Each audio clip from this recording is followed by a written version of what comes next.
Alright people, it's actually Rak-Su here, and we are a couple of days after my fight with Halal Ham on Misfits 009. And so with a little bit of time to sit down and reflect, I'm now going to watch it back and tell you guys what I thought of it. So right now, we're at the point where the ref is talking to us in the middle. This was quite interesting actually, because Halal Ham was looking at me directly in my eyes, like with quite a lot of intensity. And I know there's like that little unbroken rule that it's like, you got to win that stare off beforehand. And I spent most of the time looking down at the ground.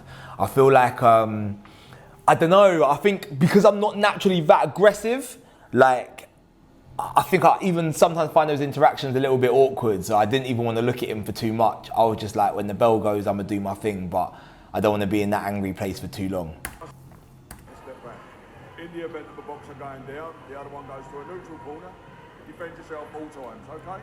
Okay?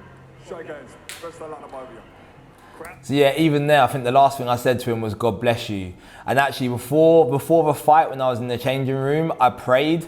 And like, the only thing I prayed for, it had nothing to do with the result. It wasn't about the performance. I was just like, just asking, hopefully that I am okay and like Halal Ham is okay at the end of it as well. Really into this one. And it seems like Rak-Su is the fan favorite. 3 rounds, light heavyweight division. I've got to say, I was really happy with how the crowd like responded to me. Like the cheers were super loud and I wasn't really expecting that. So that made me feel hella good actually. Here we go. Halal Ham in the black. All right, so I tried to impose myself right from the offset. In my head, I was like, I need to, if Halal Ham had like any confidence, like I just wanted to completely kill it immediately. Like that was like a big thing in my head, is that like he wanted this fight, his coach wanted this fight, they both messaged me saying they wanted it. So I was like, they must have some type of confidence. I just wanted to kill it immediately and just let him know like, yo, this is a long day for you. He threw the overhand right, but I kind of expected him to throw that, so that's why I was kind of guarding up. And then I had my little King Kenny moment. I'm an idiot. a little posture fake and arm wave. But you know, sometimes you've got to learn from the opponents that you've been in from before. Here you go, look, just like Daly taught me. He's going to be so proud when he sees that. Let my hands go, and I kind of rocked him there. And I probably should have stepped on the gas a little bit. Speed from Rak-Su. These combinations are coming with some blistering speed, 3-4 punches. Commentators saying incredible speed, which I guess I'm glad about. Like I do feel like I've got faster. And in this fight, I knew that like because he was going to throw that overhand right, I had to get in and out of range quickly. Because obviously I wanted to win the fight and I wanted to dominate, but I wanted to not get caught. So stuff like that just then was quite important for me, where it's like, cool, land the punch and then get out, like. Get out quickly. Huge reach advantage for him here. Well, I believe he actually had a shorter reach. But there's an argument to say, instead of get out quickly, should I have just stayed there, you know? But yeah, Ham was quite composed. He kept his hands up.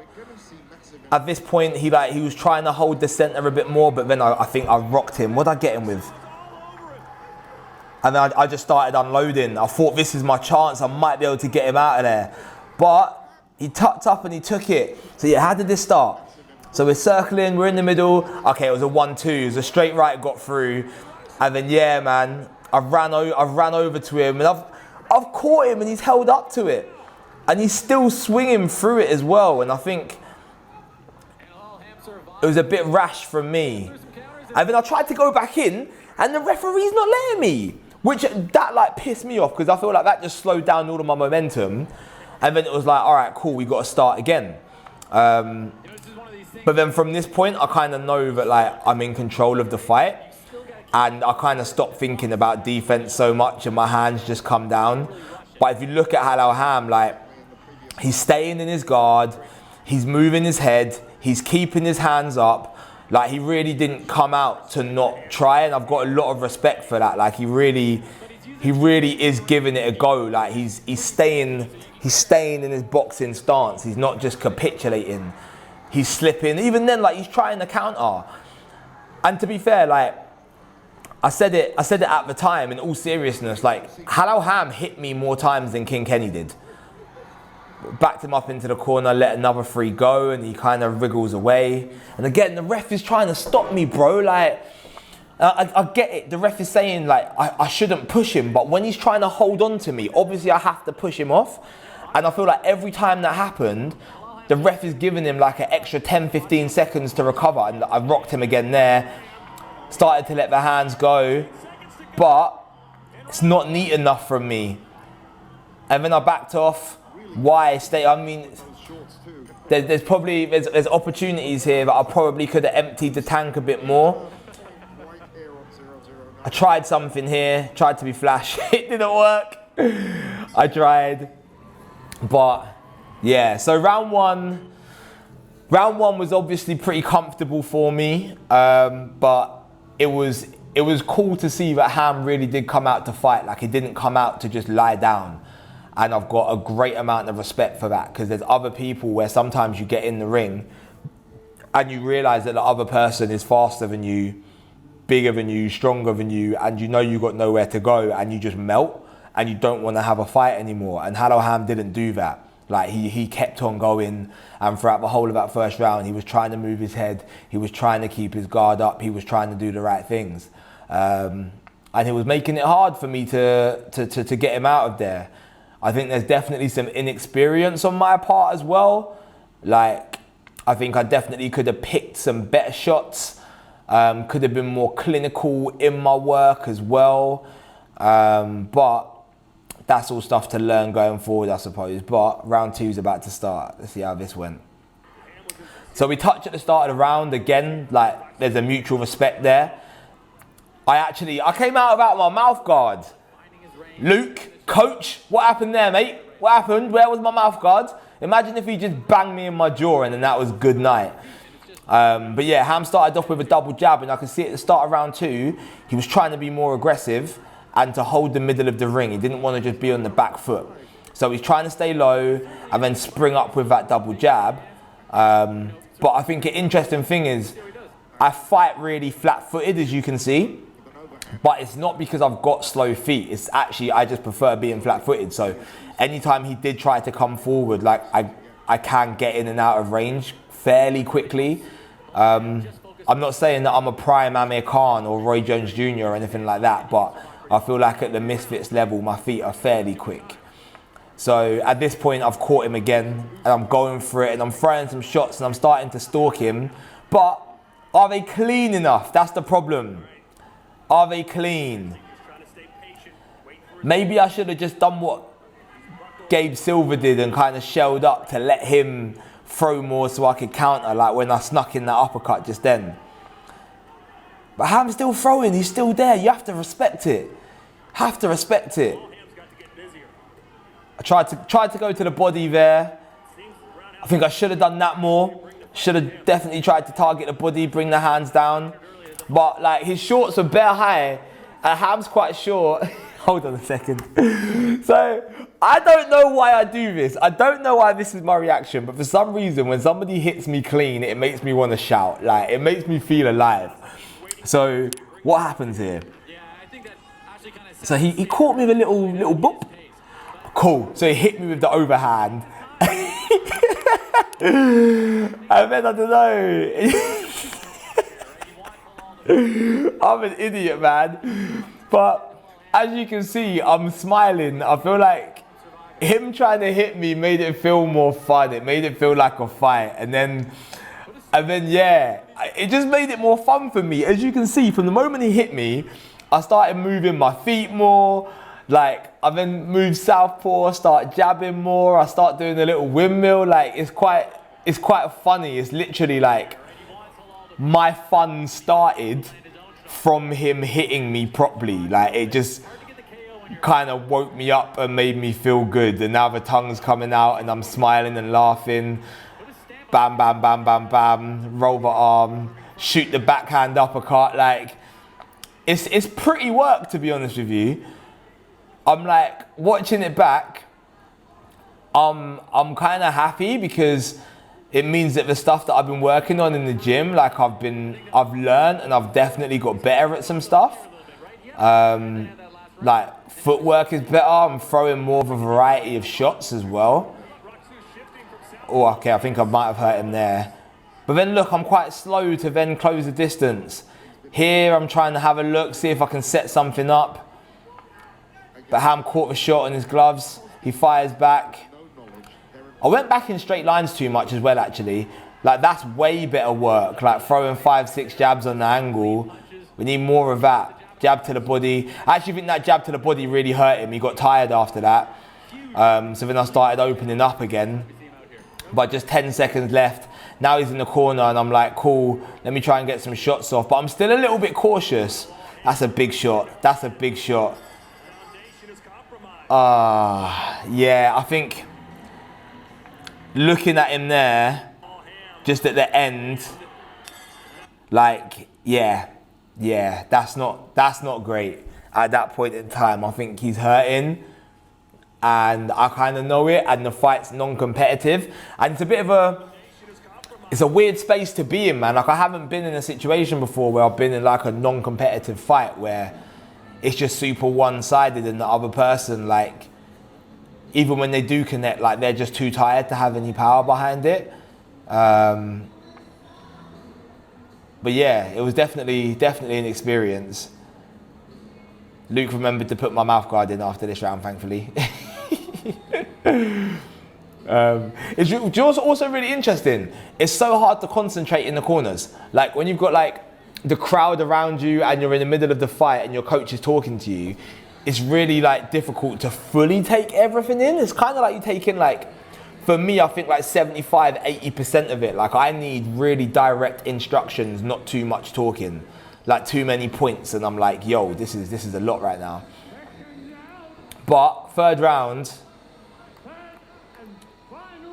I was feeling all right. Kind of wish there was more, to be honest. But again, show of respect, even a little bow, because I had like, my admiration for him was growing by this point. I'm like, for you to still be here, like, it's a long day for you. Do you know what I mean? I think those uppercuts, I think one of those uppercuts got through as well. And he's just still there, man. He's still there. He's still trying. And look, he's actually rolling. He's rolling and trying to set things up still. Like, he actually had a plan. Just then I jabbed him and he threw the overhand right. Do you know what I mean? And even that tap on my chest is me saying, like, well done.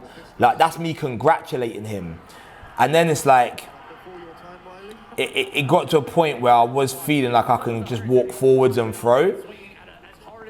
But even like when I was flurrying, I'm probably throwing too many shots and I'm focusing on speed too much when I should be focusing on trying to pick the damaging shots instead. Do you know what I mean? I think that's the lesson for me. 5, 6, 7, 8, 9, 10. Like, it's a lot of shots in there quickly, but how many of them are really spiteful? So I think for me, it's probably, I can slow that work down a little bit and actually just start to pick the shots better. I didn't frame at any point in time. There was no point where I held him in place and threw a shot. There was no point in time where I pulled his guard down and threw a shot. There was no point in time where I went to the body like 3-4 times in a row and then tried to go back upstairs. Like, there's a lot of stuff that I just didn't do. Like, even the angle changes, like, it's too much straight lines from me. I didn't switch the angles enough to create more issues or more. I mean, this is, yeah, out. Yeah, I'm just beating on him at this point. This is uncomfortable to watch. And he's still going, but there's nothing in his punches. And look, I'm saying well done to him, like, in here. Like, I'm respecting it, man. Look at him. He could.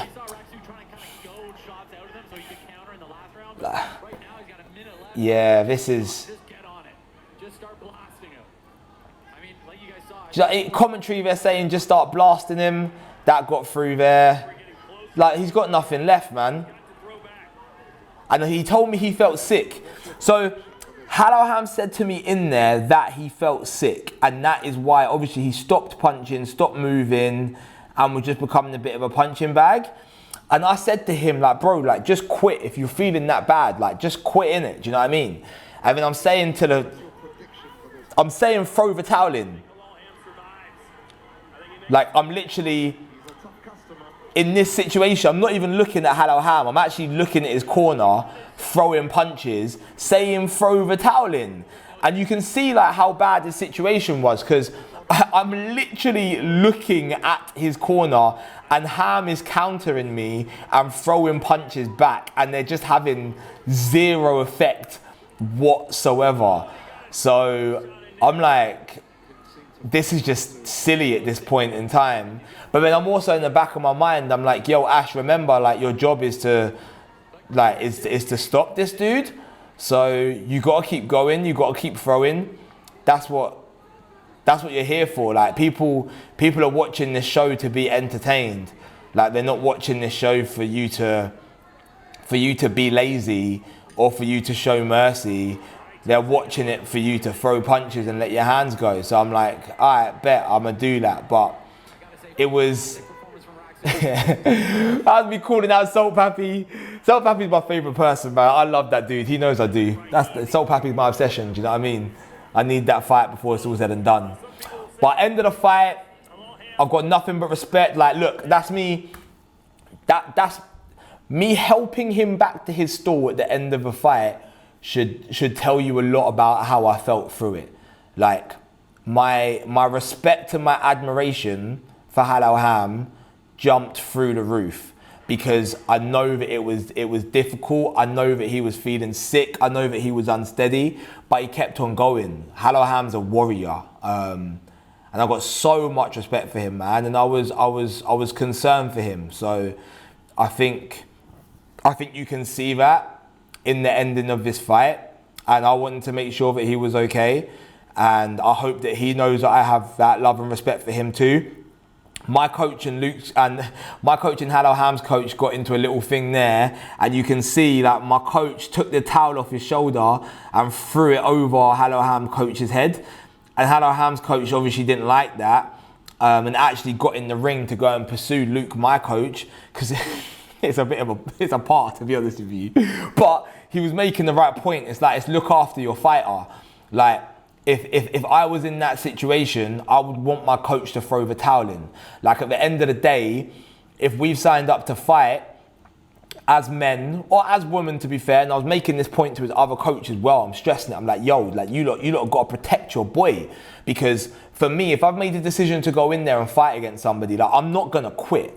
Like, I've gone through this training, I've gone through the process of making weight, I've done the eating right, I've done the film studying, I've done all of that stuff. Like, obviously I'm not gonna quit. So therefore, as trainer, like, it's your job to protect me. If I'm in a one-sided beatdown and someone's beating the crap out of me, like, I am not gonna quit. So therefore, you do it for me. Save me the embarrassment of having to take a knee or whatever, and you protect me from myself. That's what was supposed to happen. And I feel like it didn't happen there, and it was just it felt like it was some unnecessary punishment at the end. And speaking to Ham afterwards, like, it's his story to tell, so I'm not going to go into too much detail because I want to be respectful. But he was struggling to remember everything that happened. Like, he was struggling to remember stuff about the fight. And that made me feel really, really uncomfortable. And like I said, I'm sure Halal Ham will probably touch on it, but like, half an hour after the fight, when I went and saw him in the changing room, like, it just felt like he was in a bad way. So it just disappointed me that his team didn't look after him a bit better. But nah, my respect and my admiration for him is flown through the roof, man. He's a real warrior. Funny ass character, but a real warrior. And yeah, I think my overall conclusion is the fight against Halal Ham, I've got a lot to work on. I've got a lot more to learn, but a lot more in the locker. But I'm also happy that I've got a lot better as well. Like, at the end of the day, all you can do is completely dominate sometimes. You know what I mean? If you look at King Kenny versus Winderson, sometimes you just have to dominate what you've got in front of you, and I think everybody would agree that it was a dominant performance. So whilst I wish I got the stoppage and I wish I'd been more clinical and I wish I picked my shots better, ultimately like my skill level has improved to the point where it's like I can dominate someone who's been boxing for longer than me, who's had more fights than me, and even from like a body discipline perspective, like Halal Ham weighed in heavier than me. So yeah, man, like I'm on the path, I'm still growing, I'm still learning. And I think as I make more content and my name gets bigger in the space, I hope that towards the back end of 2024, like I'm going to get those fights that I want, whether it's against a Salt Pappy, whether it's against a Slim, whether it's a Tempar, whether it's a Kenny, whether it's a catchweight with JMX. Like I feel like there's lots of things out there. I would love to fight the other musicians involved as well. Obviously fighting KSI would be lit, but obviously with Swarms. There's a dude called Don Strapsy as well who wants to get involved and is signed to the same management as some of the other people that are on here too. I think fighting other musicians would be really, really cool. Nobody mentioned Bugsy Malone, that man's an animal. I want that smoke. I mean, would I say yes to it? Would I say yes to it, Scott? What do you think? Would I say yes to Bugsy Malone? No, just don't do it. It's not worth it. It's long. It's a long day fighting Bugsy Malone. But yeah, I think I'm enjoying the journey. This is another step on the journey. I found a lot of admiration for somebody new. I learned a lot about myself, and yeah, it's another win. It's another win, injury-free, ready to be on the standby list for the Prime card, and we go again, man. Yeah. Misfits number 9, Ashley Rak-Su versus Halal Ham. Another dub. We keep on moving. Peace. Like and subscribe, or you're a pagan.